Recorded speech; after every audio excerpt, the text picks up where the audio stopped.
वालेकुम वरहमतुल्लाहि वबरकातुहू। अच्छा जी, आज का जो मैं व्लॉग बना रहा हूँ वो बना रहा हूँ महंगाई के हवाले से।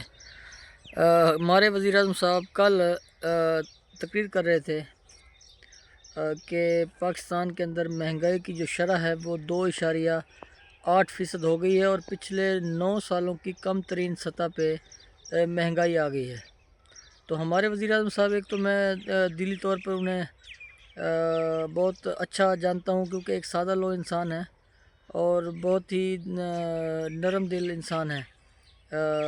लेकिन एक मैं थोड़ा सा तस्हीह करूँगा उनकी कि उनकी जो ये 2.8 वाली जो महंगाई की शरह है, ये बिल्कुल हालात के पाकिस्तानी हालात के बिल्कुल अपोज़िट बताइए, क्योंकि इस वक्त महंगाई की जो शरह है, एक्चुअल शरह है, वो 35 से 40% है। क्योंकि आप देख लें कि इस वक्त जो पेट्रोल है वो तारीख़ की बुलंद तरीन सतह पे है, 250 रुपये।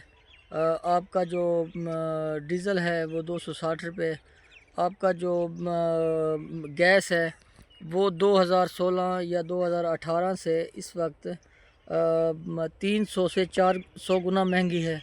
आपकी जो बिजली है, बिजली का रेट 2016-18 में किसानों के लिए 5 रुपये फ़ी यूनिट थी और आम लोगों के लिए 8 से 10 रुपये फ़ी यूनिट थी। तो अगर ये देखा जाए, अब जो सूरत हाल है वो ये है कि 50 से 60 रुपये कास्ट कर रही है किसानों के लिए और 70 से 80 रुपये फ़ी यूनिट आम कंज्यूमर के लिए बिजली के रेट्स हैं। अच्छा, मुझे ये बताएं कि अगर किसी भी चीज़ को उठा के देख लिया जाए, कपड़े को उठा के देख लिया जाए, तो अगर 2000 का सूट था तो वो आज 4000 रुपये का मिल रहा है। जूते का रेट बहुत हाई है। घी का रेट जो है वो अगर आप देखें 2016 और 18 के दरमियान वो 170-80 रुपये था और चीनी का रेट जो था वो 50 से 55 रुपये कास्ट कर रहा था। इसी तरह गोश्त का रेट 180 रुपये था। आज अगर गोश्त का रेट लगाएं तो 600 से 650 रुपये किलो जो है मुर्गी का गोश्त है। और इसी तरह आप बीफ का लगा लें या मटन लगा लें तो वो भी कोई 300 से 400 गुना 8 से 9 साल पहले के रेटों में इस वक्त तक फ़र्क आ चुका है। इसके अलावा आप देखें घी का, जैसे मैंने आपको बताया, घी का रेट इस वक्त 600 से 650 रुपये के पर केजी है। वो भी 300 से 400 गुना महंगा है। चीनी इस वक्त 140 से 150 के दरमियान है। वो आप देख लें तो वो 150 गुना महंगी हो चुकी है। तो वज़ीर आज़म साहब किन फ़िगर पे बात कर रहे हैं, किस महंगाई की कमी की बात कर रहे हैं? हाँ, एक चीज़ में कमी हुई है, वो हुई है गंदम के प्राइस में। तो उसमें हुकूमत ने सिर्फ गंदम ख़रीद ना करके जो अरबों रुपए का, खरबों रुपए का नुकसान किसान को हुआ है, वो अलबत्ता मार्केट के अंदर कम हुई है। 1500 रुपये फ़ी मन के हिसाब से 4000 था, तो अब वो 2500 रुपये कास्ट कर रही है। और इसी तरह सब्ज़ियात के जो रेट्स हैं वो नीचे आ गए हैं कि सब्ज़ियात काश्तकार ने ज़्यादा लगा ली और उसका अब ख़रीदार मार्केट में कोई है नहीं और कोई गवर्नमेंट की तरफ से भी कोई मेकनिज़म नहीं है कि उसे बाहर भेजा जाए सब्ज़ियात को और किसान को रिलीफ़ हो। तो ये ज़रा तस्हीह कर लें वज़ीर आज़म साहब के गवर्नमेंट की तरफ से किसी भी किस्म का अभी तक कोई रिलीफ़ नहीं मिला। किसी किस्म की कोई महंगाई में कमी नहीं हुई। इस वक्त गरीब आदमी 2 वक्त की रोटी के लिए तरस रहा है। आप ग्राउंड रियलिटी चेक करवाएं अपने इदारों से, अपने जो सोर्सेज हैं उनसे चेक करवाएं। ऐसे बैठ के सिर्फ बयानात ना दे दें कि महंगाई कम हो गई है। अगर महंगाई कम हो गई है तो इस वक्त आवाम की जो इस वक्त जो सूरत हाल है वो तो बहुत परेशान कुन है। आवाम इस वक्त इस हालत में है कि वो अपने बच्चों की फ़ीसेस नहीं दे पा रहे, अपने बिजली के बिल नहीं अदा कर पा रहे। इस वक्त बेरोज़गारी जो है वो तारीख़ की बुलंद तरीन सतह पे है। इस वक्त बहुत ज़्यादा लोग बेरोज़गार हैं। लाखों नहीं बल्कि करोड़ों की तादाद में लोग बेरोज़गार हैं जिनका कोई रोज़गार नहीं है। कारोबारी हज़रात परेशान हैं। इस वक्त मुल्क में एक जमूद की कैफ़ियत है। ना कोई बिज़नेस वगैरह रन कर रहे हैं, ना कोई पैसे का फ़्लो हो रहा है जिससे कि बेहतरी आए। کیونکہ کاشتکار مکمل طور پہ بیٹھ چکا ہے، جو کہ ہماری معیشت کی ریڑھ کی ہڈی ہے۔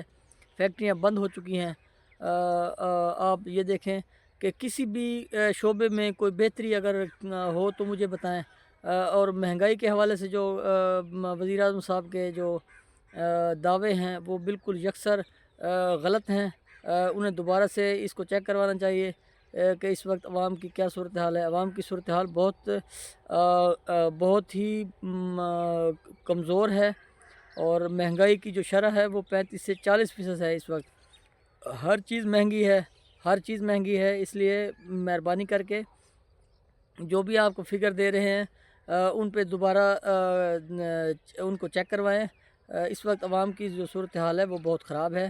ایسے ہی آپ 2.8 کا جو آپ فگر دے رہے ہیں، یہ تو بڑا ہی عجیب قسم کا عوام کے ساتھ مذاق کیا جا رہا ہے۔ تو لہٰذا مہربانی کریں اور اچھے اچھے کام کریں، عوام کو ریلیف دیں، اور ریئل میں لے کے اس کو سنگل ڈیجٹ میں لے کے آئیں، 7-8% پہ لے کے آئیں، تاکہ عوام کو بھی کچھ سکھ کا سانس ملے۔ لیکن اس وقت جو صورتحال ہے وہ میں نے آپ کے سامنے فیکٹ اینڈ فگر رکھ دی ہیں۔ آپ خود ہی مہنگائی کو اگر چیک کرنا چاہیں تو آپ چیک کر سکتے ہیں۔ عوام کے رائے بھی آپ، کیونکہ میڈیا تو چلا ہی نہیں رہا، میڈیا تو اس معاملے میں بالکل خاموش ہے۔ تو میڈیا کو چاہیے کہ وزیر اعظم کا یہ بیان چلانے کے ساتھ ہی وہ یہ بتائیں بھی صحیح کہ مہنگائی کی جو ایکچوئل صورتحال ہے وہ بہت ہائی ہے، مہنگائی بہت زیادہ ہے۔ وزیر اعظم صاحب اس معاملے میں تھوڑا سا عجیب سا رویہ رکھ رہے ہیں، اور ان کو اس معاملے میں صحیح گائیڈ نہیں کیا جا رہا جو ان کے آس پاس لوگ ہیں۔ تو لہٰذا عوام کی فلاح کے لیے، عوام کی بھلائی کے لیے کام کریں، اور مہنگائی کو ایکچوئل میں کم کریں، نہ کہ صرف بیانات دیں، ٹی وی پہ آ کے بیانات دیں کہ اتنی کم ہو گئی ہے۔ یہ تو پھر غریب عوام کے زخموں پہ نمک پاشی والا کام ہے کہ آپ لوگوں نے ایک تو کوئی ریلیف نہیں دیا، دوسرا اوپر سے آپ اس طرح کے بیانات دے رہے ہیں کہ مہنگائی 9 سال کی کم ترین سطح پہ آ گئی ہے۔ تو گراؤنڈ ریالٹی ہے، ایک عام فہم بندہ بھی اس بات کو سمجھتا ہے کہ مہنگائی بہت زیادہ ہے، اور پھر اگر ایک ملک کا پرائم منسٹر کو اگر اس چیز کا پتہ نہیں ہے کہ مہنگائی کتنی ہے، تو پھر ملک کا اللہ ہی حافظ ہے۔ شکریہ، جزاک اللہ۔